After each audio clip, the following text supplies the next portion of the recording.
Апасиев, младо момче. Младо професорче, дали си на Зоќе Заев тројанско конче? Само прашувам. Или како што велат некои кругови во Софија, убивање на македонизмот. Или како што велат антимакедонските кругови во Софија, ова е смрт на македонизмот. Апасиев, младо момче. Младо професорче, дали си на Зоќе Заев тројанско конче? Само прашувам.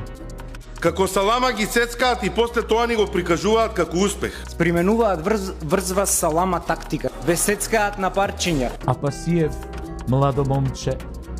Младо професорче, дали си на Зоќе Заев тројанско конче? Само прашувам.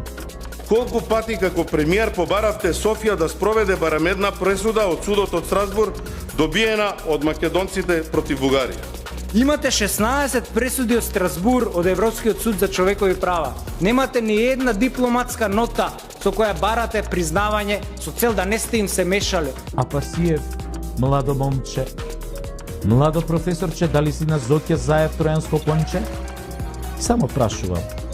Исклучиво според нивото на исполнување на Копенхашките критериуми. Наместо да преговараме за Копенхашки критериуми, да побараме најсериозни и најголеми можни институционални гаранции. Не обезбедивте никакви државнички гаранции дека нема да има нови вета. Апасиев, младо момче.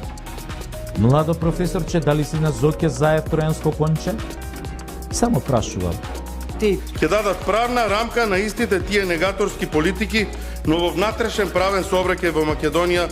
Никој не говори за правните последици, не е ова така само. Презема штетни договори, кои после бара да ги прифатат другите.